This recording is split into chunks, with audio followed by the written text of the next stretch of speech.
Hey everybody, welcome back to Inspired Action Life podcast. I'm your host Karen Baldridge, and my goodness, I think I've lived yet another lifetime from the last time I was behind the mic, which was only 1 week ago.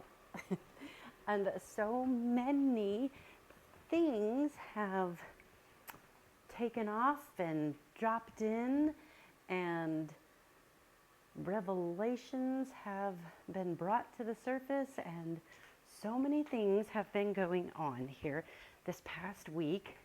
And maybe it's simply because I'm like aware of life now on like a grander level instead of just reacting to what I see.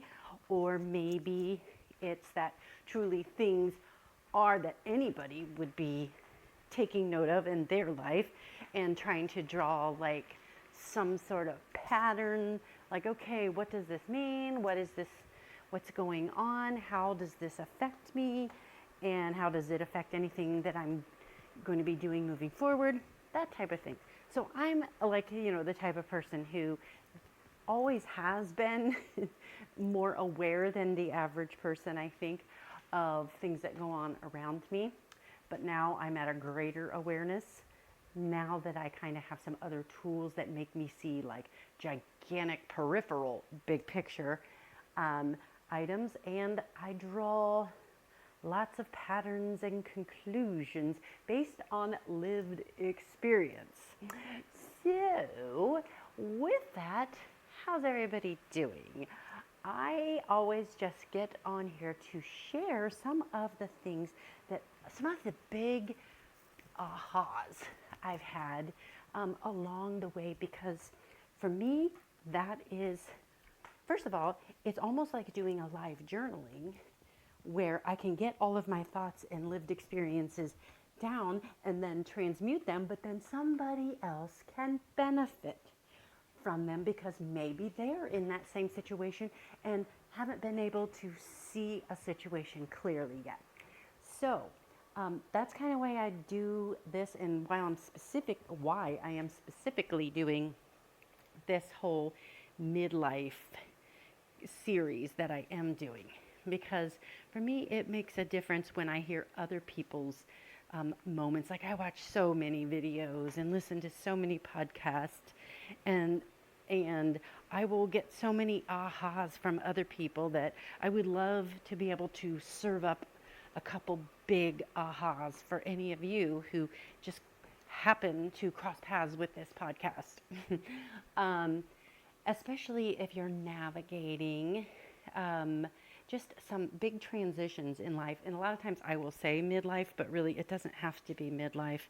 I've talked to women in some other women's groups who are also experiencing big, like, emotional, yet career, yet just life transitions in general. Maybe they're moving, or the vibe is off and they don't know why, and they're not even at midlife yet. So midlife does not own the crisis era. We do not own the transition era, right? This is just life in general. There's lots of things that you're going to have to navigate. So now that I've gotten that all out of the way, I'm going to tell you about some of the things that have dropped in this week, ironically, that are going to be super relevant for the series that I'm doing. I think it's good to give examples sometimes without getting too nitty gritty and boring, but at the same time, workable pieces of knowledge that have come in to help you navigate these times in the world. Obviously, I don't need to notify anybody that our world's gone completely bonkers, and there's so much unsettled and craziness going on out in our world right now. So I don't need to make any kind of point about that, because that's not what we're here to talk about. We're here to focus on you and you alone, your lived experience, and why it matters and how it all links together. So as you know, I feel like I've done a lot of growing, like emotional growing, over this past year specifically. But even before that, I was obviously growing and changing my career and changing like my mindset on a lot of things, and how that really felt like something I needed to do. Not that I wanted to do, but that I needed to do. Because I started to slowly realize that I am, I now have words for it, but I had been for lots of years been very dysregulated. Like my nervous system has been freaking on top flight for years. I mean, honestly, years. And the reason that is, in theory, is that when you are doing things that, or when you're experiencing things or doing things that are out of alignment with who you really are or what you really want, um, or that are triggering like emotional things in there that you don't even know that you have, then your parasympathetic nervous system will start to get completely dysregulated and overcompensate in your body. So you'll be having a lot of tense muscles, you'll notice, or you'll have lots of headaches, or you're very jumpy, or just random little things like you might sit and you can't be the person who sits calmly. You sit and like you bounce your knees, or your eye twitches, or something crazy that you could like, there's always like, well, she's iron deficient, or she's B12 deficient, or she's ADD. And some of those may play a role in it for sure, no doubt about it. But one of the other things is you just have certain kind of trauma responses, which will navigate how you navigate problems and issues. You will either hide and become invisible, or you'll become super hyperactive, because as we have said before, if it's hysterical, it is 100% historical. Okay? So like if you overreact to some situation that's going on, that's because you're not really reacting to the stimuli that just happened to you or the offense. This is historical. This is like ancient of days type of processing that you haven't dealt with yet. And if you've listened to my other ones, you know that there's what I now term the bad door. You have not yet opened the bad door to do that like somatic and deeper healing, where talk therapy can get you so far, and that can be wonderful for a brain dump, and it's super helpful if that's something that you're struggling with. But what I came to find out also is that I can regulate my path forward, but what I can't do is account for what has already happened, because that takes storage in your body. And as I think I've mentioned before, any of that kind of activity, if you don't expel it out of your body, it takes residence in different parts of your body. So in different organs, or it may show up as like a lot of impossible extra weight for you to you just can't get rid of, and that may be how it manifests for you. Or dis-ease, disease. There could be thyroid, there could be an imbalanced hormones. It could regulate or show itself in so many different ways. But at the end of the day, it's inflammation and dysregulation. And while many times and for years, no one considered the emotional component of it. But now, all these new wave of bigger thinkers are now like tying the picture together, all the pieces and parts together. They're bringing it together and putting together the puzzle that it is not only your health and wellness, but it is also your emotional health that you don't even know is happening. The way you just think, oh, I don't have enough confidence. Well, why don't you have enough confidence? There is literally always some type of story that happened in the past, and you just accepted it as, well, that's because I'm not good at that, or I'm not good enough to do this thing, or I couldn't date this person because I'm not pretty enough, or I'm not skinny enough, or I'm not successful enough. or whatever it is. And it's almost like, since that is your come up story, if we want to call it that, if that's your like set point, your DNA has now settled at not enough mechanism, you haven't expanded to receive experiences that don't fit in the box of not enough. And so if it's outside of the four walls of not enoughness, no matter what version of not enough that is for you, then you won't have the ability to draw in those bigger, better opportunities. And not only that, if you do draw them in by happenstance, maybe you had a moment of inspiration where you're like, okay, I'm going to put myself out there and I'm going to go for that thing that seems impossible or seems improbable maybe for me, but I'm going to do it anyway because I really want it. But you might be able to get it, but then you can't hold on to it. Right? So has anyone been there before? Like you'll get something that you really want and then it just doesn't make sense. You can't hold on to it. Whether it's a relationship, of course, that's one of the more, big things that a lot of people can relate with. Whether it was an awesome job opportunity, or career development type of thing. Maybe it was, something location-wise. There was a house that maybe you thought you were going to be able to nail down, but then it just collapsed right underneath you. The deal broke down and you couldn't get it, or something that really had a lot of intrinsic value to you, and you could bring in the opportunity, but you couldn't keep it. Okay, well, that's also a version of being dysregulated, but your work is to find out why. But that's where it all ends for most people. I can't say nobody because that's not true, because I looked, but lots of people don't ask the next question of why.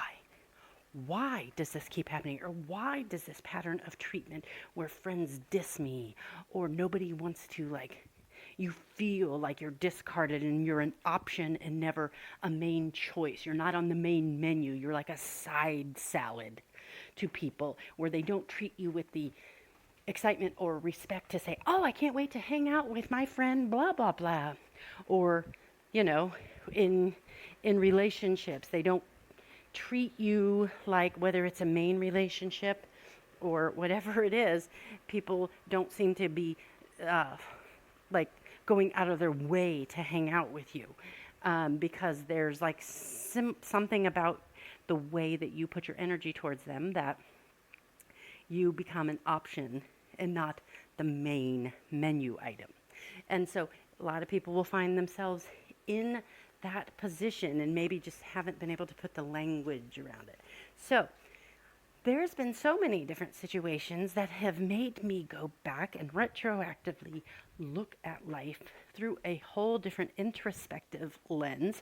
And at some point, it can't be everyone else's fault. They can't be the mean people because they didn't want to hang out, or they weren't going out of their way to spend time, or I didn't get the job because it's their fault. They have impossible standards, or whatever the scenario could be for you and me.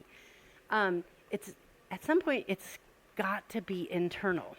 And this is where those invisible things start to come into play. The wounds that we can't see on the outside. Because generally, we tend to look at wounds, and emotional wounds especially, battle scars from your relationships and your career, that no one ever seems to be able to see the wounds that are inside them, including yourself. You don't know, but there is a looping story that even when you find an amazing opportunity drop into your lap that you know damn well you're good enough to have, you know that your skills are next level, you've done the work, you feel completely confident, and you're like, I am golden. But what's happening is underneath that, the energy is saying, oh my God, this is, I can't believe they chose me. You have the pick me mentality. Pick me, oh, pick me. Oh my God, I can't believe I was chosen. Instead of, Hell yeah, I was chosen. And so you haven't quelled the pick me energy to get her on board with the fact that this was always part of the plan. Of course, this fell in line for me because, of course, I'm good enough to have this opportunity, or I'm good enough to have this great partner, or whatever that is, because you're back behind the bad door. Lived experiences have always been desperate energy, pick me, oh my God, why isn't this working out? This never works for me. Everyone else always gets these opportunities, but that has never been my story. So I never get opportunities like that. So that's what's behind looping behind in the bad door. Because those are the stories that you have to overcome in order to not only get what you want, but to keep it. Now, with that understanding, here's what's interesting is, and you already know the story, one thing led to another, how I had my come up story with all of my different transitions with career, and some of the emotional pitfalls I've had along the way, and like, why can't I just be happy? Why can't I just be, or whatever, be, completely relaxed and confident and walk into a room and be like, boom, I belong here, instead of, trying to make yourself small and make everyone like you, or maybe you distract by humor and being funny and just everything to put everyone at ease around you instead of just being, instead of walking into the room and let your essence speak for itself before you even open up your mouth to say one word. What does your energy say?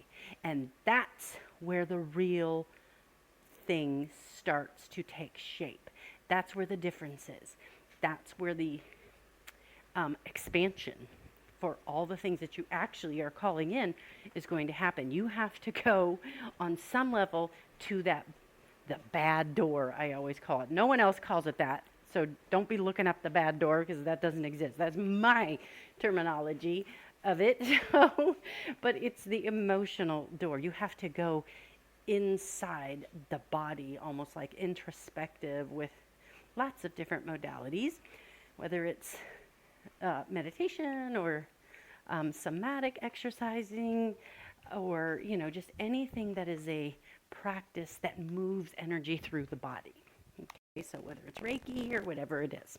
So with all of that in mind, some of the interesting ahas that I have had over the years, and then even this past week, I see it's like poetry in motion, So we've talked at length about how human design has really changed the game for me.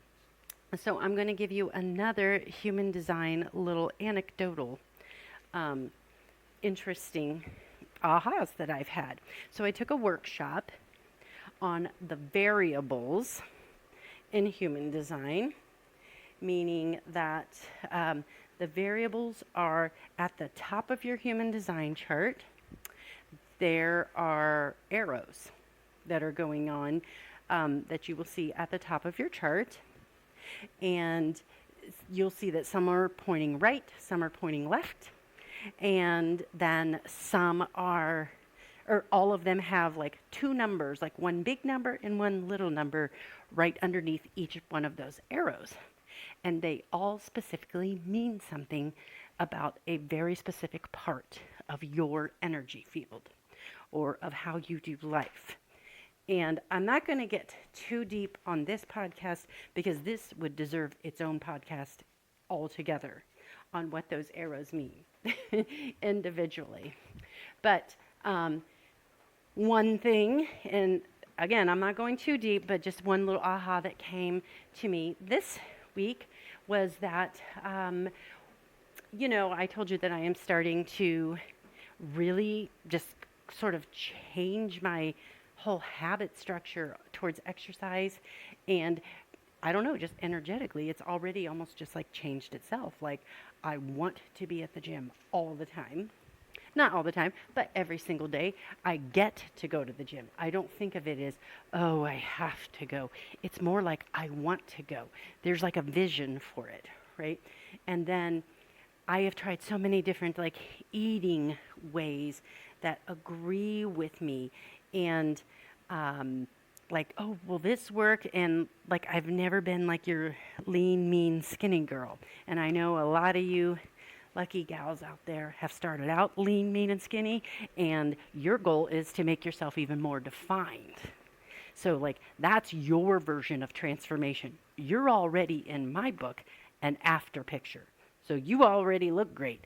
I would take your before version of you, you know? so like that's not an area that's going to be an enormous emotional struggle for you. It's going to be one of those directed, strategic, logical, I got to take care of this. This is something I have to do on my to-do list. So you're going to look at it through a strategy because you're already like great and you've always been great and probably haven't had to, go too far off the reservation to still just show up and always be great in that area because that was just one of your natural traits and giftings. Now you're just going from amazing to super awesome chiseled, right?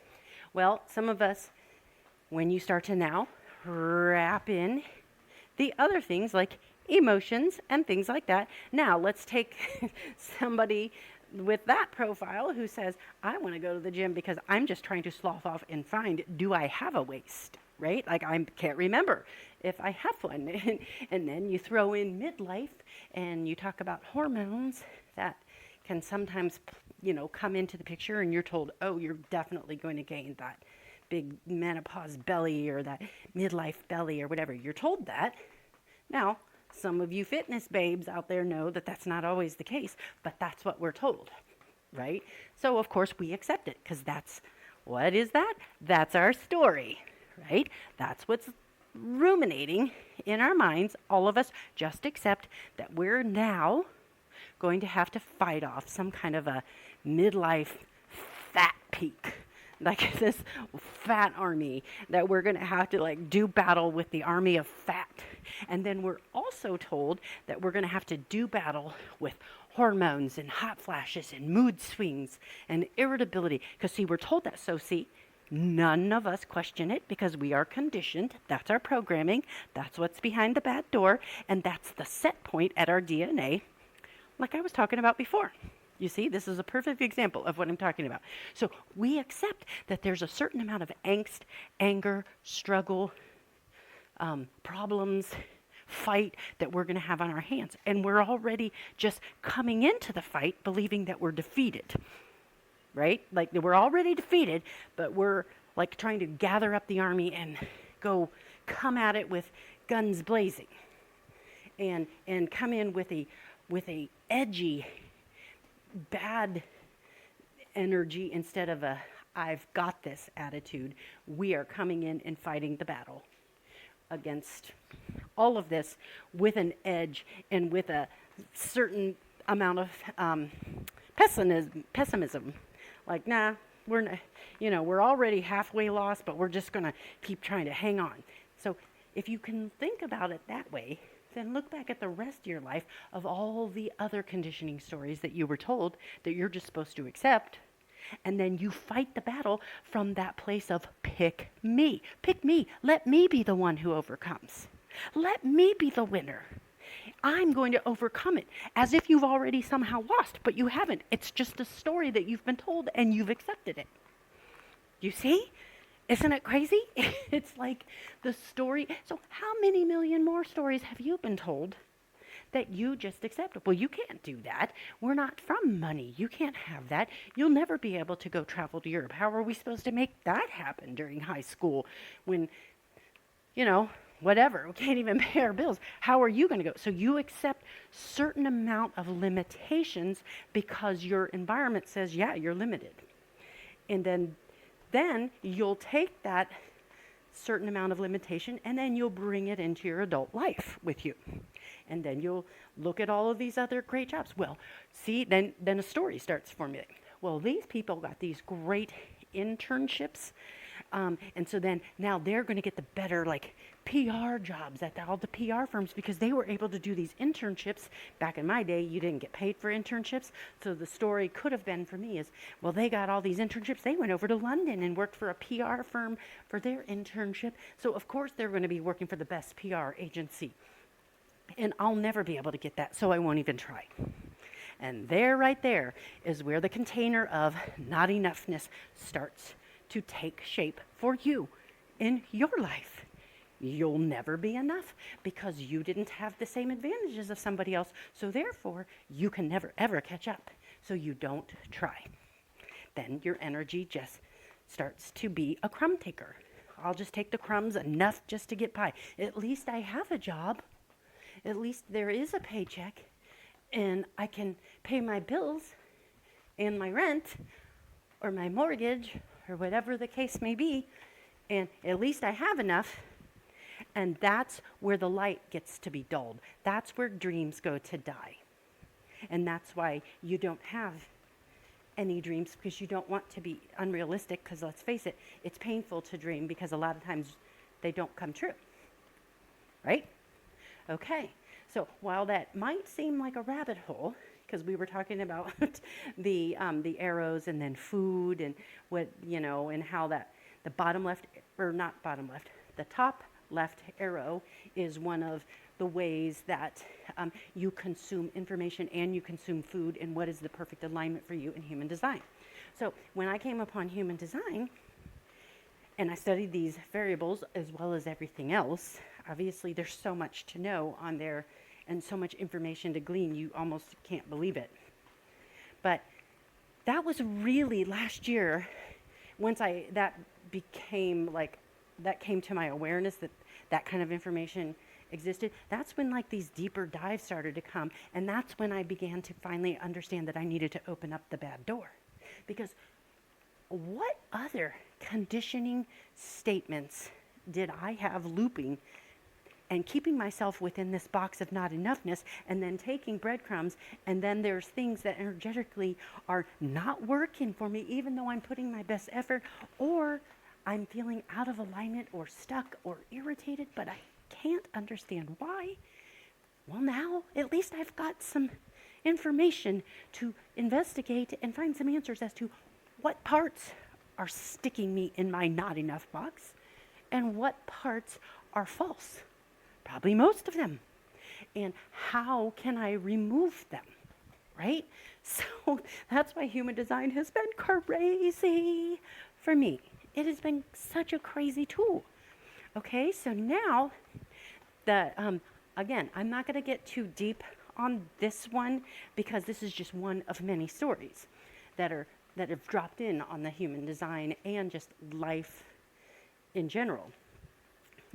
Even just from last week, for crying out loud. So this one was interesting because I started to understand that in all of these, do this many macros and do that many macros. And that's how I follow a lot of influencers, again, who are already an after picture even before they start the journey. I'm just trying to get to look as good as their before picture, and already looking at that and analyzing that, going, are you serious? How am I listening to you? You think you looked bad at the before, and I would kill to be your before picture and think I'm doing really good. So it was just, it just kind of sat in my spirit for a little bit. There's got to be something percolating in here. What does it all mean? So anyway, I don't know how this will play out at the end of the day, but your top left arrow in your human design chart is, as I said, the way you consume food, information, and life. So there's different categories.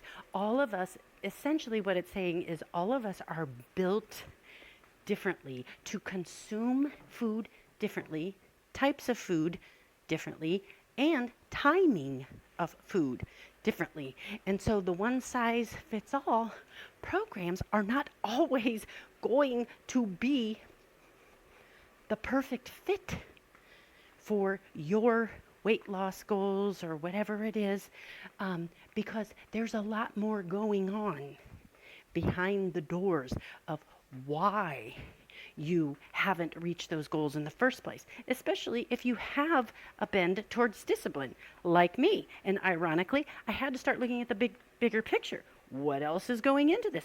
What am I doing wrong? There has to be more to this story as to why the surefire plan and success and all the programs that go out there, how come they work for others but they don't work for me, right? Like, I'm not getting those results because I'm trying to plug and play lots of different things. And so there's a whole mind-body component to the way that you consume life. And when I say consume life, that includes food, but is not mutually exclusive to just food. Does that make sense? So it's like there's a way that I process emotions that are different. And some of those emotions, if left unprocessed, well, guess where they're going to show up? They're going to show up in different places on my body and create more irritation and make their presence known. Because why? Because I haven't figured out the program to align with them. I haven't paid attention to release them from my body, because whatever I've been doing emotionally is I haven't let it out. I haven't let out all of the things that needed to get out. So they cause irritation. They cause dis-ease or dysregulation. Why does everybody have all these intolerances? Why do they all have thyroid issues now? Why does everybody have to have that? Oh, when you get older, you'll have thyroid and hormone problems. Why? See, these are all questions that we all just accept and just go, oh, but this is how it is, so I'm just going to go ahead and get ahead of it, instead of going, but wait a minute, why is that? Well, I have a few theories as to why, because perhaps you have your own bad door that you haven't opened yet. That maybe, and I'm not saying for sure it will, but perhaps your answers are behind the bad door. Because behind that bad door is it's releasing the pressure valve from your body and just going, I'm letting it out. I'm letting out all of these years worth of stored frustration, years worth of stored disappointment, or why didn't this work out and why didn't that work out? And while I taught my mind to be okay with it, nobody told my soul and heart that it was okay to let go of it. They didn't know, so they were still holding on to it. And then it sends, like physiologically, it sends messaging through your body. So we all dysregulate in different ways. Like I said, some might come off as, now I've got all these issues. I've got all these dysregulated hormonal issues. Or some of it might, be manifest as unwanted stubborn fat that you can't get rid of in very strategic areas, by the way, too. So is it belly? Is it arms? Is it butt, thighs? Where you hold the fat. Start asking questions. Why do I hold it there? Is it mine to even hold? Because you take on other people's emotions and their emotional baggage. Because if you know anything about human design, you will know that wherever your open centers are in your chart, you're like one big giant cosmic sponge. And you're taking in everyone's energy, everyone's emotions, and you're processing them in your body and having all of that irritation in your body as if it's yours, and it's not. And you're getting the whammy for it. Like, you're taking the punch in the face for their emotions that were never yours to begin with. Do you see what I'm saying? So if you don't raise your awareness and become more introspective and awake to know, why am I feeling so off when nothing even happened to me, then you're going to continue to have a lifetime of emotional turmoil that will manifest absolutely every time into physical turmoil, when a lot of it's not even yours, not your problem to have, not your problem to solve. But your body doesn't know any better, because you haven't got your mind on board with your body and synced it all up. Synced up your mind and body and soul and have it working as one team instead of like separate teams. Do you see what I'm saying? So that's where human design really comes in and makes that body problem not just a body problem. It makes it a what's behind this. Let's go a little deeper. Let's start asking questions. So like for me, so my arrow up at the top is just like, again, there's like passive or there's like strategic arrow, like left or right. So left in that top right arrow would be more of a strategic. So you're more strategic about the information you consume, and you're more strategic about the food that you consume. So it all goes hand in hand. So it all means kind of there's a similar blueprint that you follow in life and food. Well, mine is a right arrow, which means it's passive. So, or peripheral. So you take it in and you take in information and life events in more of a peripheral way. You're not like dialed in on just one detail and just like hyper focusing and being amazing at this one detail, and I can repeat back to you everything that I just learned. I probably can't. I'll like forget half the things, or I think I forget. But my right arrow reads like energy, if you want to say. So I'll know the vibe of the room. I'll know exactly the vibe of the person who is presenting the information. And I may or may not align with some of that information right in my conscious mind, but energetically I've probably retained a lot of it, but I just don't know it until the opportunity arises in which I have to repeat back something that I learned from that. And when it becomes a time where it's relevant to either me or somebody that I'm talking to, all of a sudden I'll be able to recite it as if I knew that right out of the gate. And I'll be like, what? How? I don't remember remembering that, but I guess I did remember it. But, you know, it's one of those things, like it's almost like a fog, like I'm looking peripherally at everything globally and taking all the information in along with the stimulus that's going on in the room. I can't just zero in on that professor. I take in, oh, well, so-and-so is down there moving around and getting in his backpack and causing a fuss, and then I'll see everything else that's going on in that room, and sometimes to the detriment of me hearing the professor.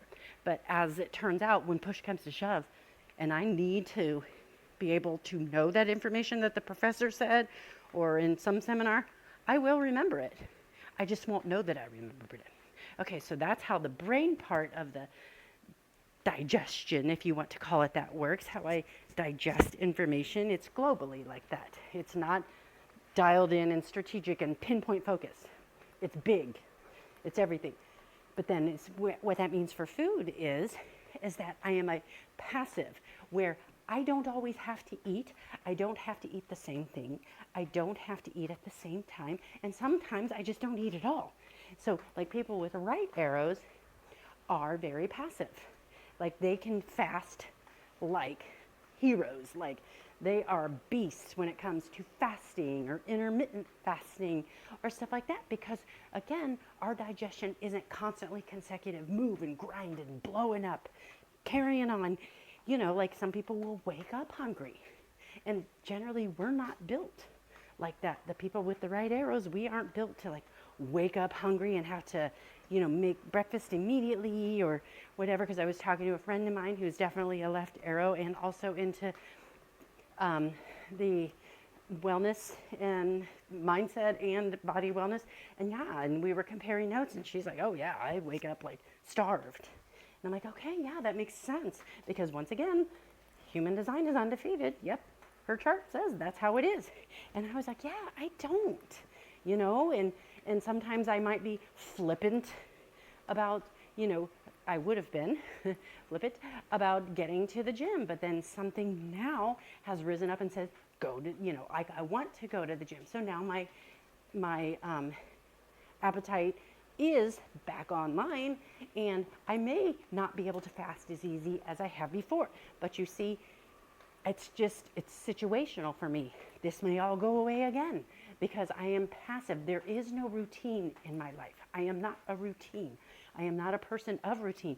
In fact, I feel swallowed up and in prison when I have to have a routine. I'm not a routine person. I am a flow person. When the flow hits me, then that's when I do it.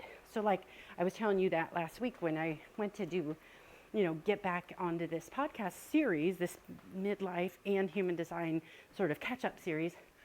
For months, I didn't want to get on the microphone. It did not feel in alignment for me to get on the microphone because my life is run in flow. I do very much right arrow, right brain things. And so, but when I do, it's consequential and it means something. I don't just talk for the sake of talking. I talk because there's something to say. And there's almost like a message I'm channeling. That's what it feels like. Because like sometimes when I'll listen back to the podcast myself that I just do to try to edit it, I won't even remember saying some of the things that I said. I flow through it. That's how detached I can be from my messaging sometimes, or, from my life. So with that, now knowing this about my body and giving myself permission to sometimes fast, and now that that's been validated that, yeah, I fast really easily, and when some people can't fast at all. Okay, so that was validated. So now I decided to take that a step further and go with the other components of my chart on the food section of it. Like, okay, so now I'm really trying to learn my intuition and lean into intuitive eating, right? Because it already looks like my intuition takes over for everything that I'm doing anyway. So I'm going to let my intuitive guidance system start to tell me when and what to eat. But then I asked my friend, who is an expert in this area, to give me some guardrails and give me an ideal set of macros to work within. And she's a beast, and her body bears it out. So she's definitely worth listening to. I shouted her out on the last podcast, and I'll shout her out again and tag her so you can know about her. But she gave me some macros to work within, and now I'm going to let my body fill in the blanks of those macros. Does that make sense? That's what I'm going to do. So I'm excited to see how this process will play out instead of doing some game plan that has to exactly this day at this time, and that is never going to work for me. It makes me out of alignment and it makes me stressed out. So that is one part of my life that human design has shown itself to be okay. I can see the parts of me that are in alignment, and I can see the parts that are out of alignment, and what have been my results. Oh, let's see. The parts that were out of alignment, guess what? I didn't have any success in those. Surprise, surprise, right? And the parts that I was doing that were in alignment with my DNA and with my unique design, yeah, very successful at those. You see what I'm saying? So that is just yet another green light, green light, green light to see what yours says. All right, so then there's that. There's that portion of it. And then came to find out a couple things, like I teased it last week on like the profiles, and that if your profile line on your chart begins with 1, 2, and 3, you have a personal destiny, right? So like you've got that. And oh yeah, before I go there, those four arrows up there, there's like a whole several different combos of some point left and some point right. Think of being the right as more like right-brained flow, bigger thinking, and left being left-brained and more strategic and analytical and things like that. Okay, so think of it that way, and now take that imprint and understand that I have 4 right arrows. All of them are right. All of them. Nothing about me screams patterns, routine, no. Strategy, no. None of them. I am 100% like I go with the vibe. I go with the flow, and I have the most success when I go with the flow and I use my authority on my chart, meaning as a generator, I respond to life. So when I get too strategic up in my head, making all these plans and trying, oh, this business plan and that business plan, and everyone joining all these masterminds, and a lot of people it might work for them, but now I am coming to finally understand that that's not going to work for me. So you start to roll out a step-by-step plan, that step-by-step plan will never, ever, ever, ever work for me unless part of me says, yes. My gut says, yep, that's going to work. That's the ticket. That's what we're doing. So, fun fact, right, is understanding that about myself. So those were the arrows, and that was so much to glean from that. So then we talk about the profiles, and the one thing that I thought was really interesting is, the 1, 2, and 3 have like their personal karmic journeys that they are trying to work through. Like there's a certain thing they need to overcome for their life. I'm a 1, of course. So I've got something I have to work through. And no doubt it was my ability to not take on others' emotions so easily and not even realize I'm doing it. Because what I also have in my chart is like 5, 6 open centers. I only have 2 centers that are defined where energy would not necessarily absorb into there very easily. And that would be like my center of self, meaning my G center, my identity center. Like I know who I am and what I believe, and I'm not going to very much veer off that. I'm not going to be talked into other people's beliefs very easily because that's not in alignment for me. So I can't take that on because that will never align with me, and my life would be chaos if I let it. So that and my sacral authority, meaning that's the place where I make decisions. That's the engine of my life, where my life force energy, where all of my energy, which seems to be endless, comes from that area. But more importantly, it's grounding and it helps me make decisions, right? So with that in mind, my 1 profile all makes sense because I've had to go a lifetime and learn that I have to see what's behind my bad door because there's a lot going on behind that bad door, and some of it takes me by surprise. Because whoever you put your energy in alignment with, whoever you live with, hello, who do you live with? And who do you spend the most time with? Like say in an office, you are absorbing all of their good and bad stories. And your body doesn't know any different because it's making it their own. Because I am very energy porous. So I have a lot of deconditioning to do. And I have a lot of emotional, not breakdown kind of stuff, but things that are like stopping me from, I take on others' fears that I may not even have. And suddenly I'm afraid of shit that I'm not even afraid of. Oop, I'm going to have to edit that out because this will probably get flagged. But suddenly I'm afraid of things that I don't have any fear of, but my energy, my body thinks I do because the people that I'm aligned with are fearful of these. So I live my life by these false stories. So I've got a lot of work to do. So it makes sense that I'm a 1. I've got a personal journey that I've had to overcome, but yay, yay, yay, me. I've done all the work and I am seeing the fruits of my labor because something has shifted. And even just this morning, well, last night, maybe the day before too, and this morning there's been an ongoing conversation about somebody who is going through the same exact patterns that I have, but now it tracks so one-on-one exactly with what's happened in my life that I am able to help her, not from a place of, oh, well, you need to tell them. Nah, but sharing my experience and saying, does this resonate with you? And that kind of messaging, and able to present something to her that might be of a help to her, to help her get through this part of her life, because she's not going to be built for the chaos like I am, because her profile is different than mine. Mine is one of the most resilient profiles because God in all of his wisdom knew that he was going to send me all kinds of crazy shit. And so there's a lot of craziness going on, and that I am built to handle it. So That's what has been great about knowing that about myself.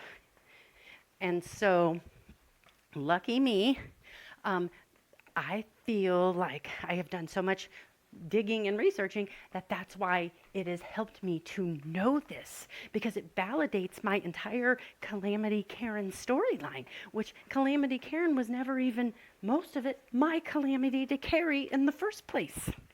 It wasn't mine. It was other people's, and I was carrying it around as if it was my problem to solve, and it never ever was. And then wondering, no matter what I do, I can't make this problem get better or go away. And well, the reason is because it's not mine. I'm not the person who is here to solve the problem. I'm here to understand that it's not my problem to solve.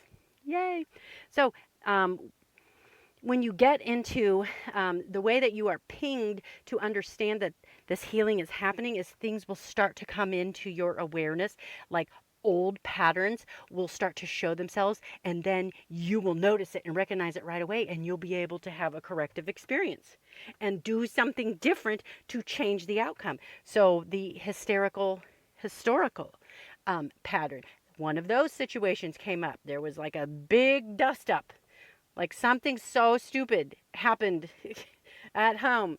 Um, yeah, with my husband, that it was the dumbest thing in the whole world. And it used to, something like that was so dumb, and like getting blamed for stupid crap that had nothing at all to do with me.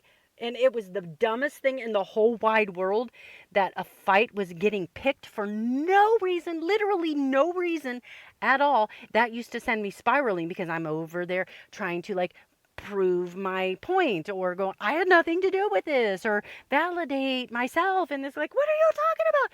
I learned to be able to be emotionally regulated and overcome that and go, okay, and not process it to a point of my detriment, but process it from a place of strength. And I felt good about it because I could see that the new and different, powerful me showed up to that fight. So I was just like so thankful that that old pattern came back to test me to see if I had passed the test.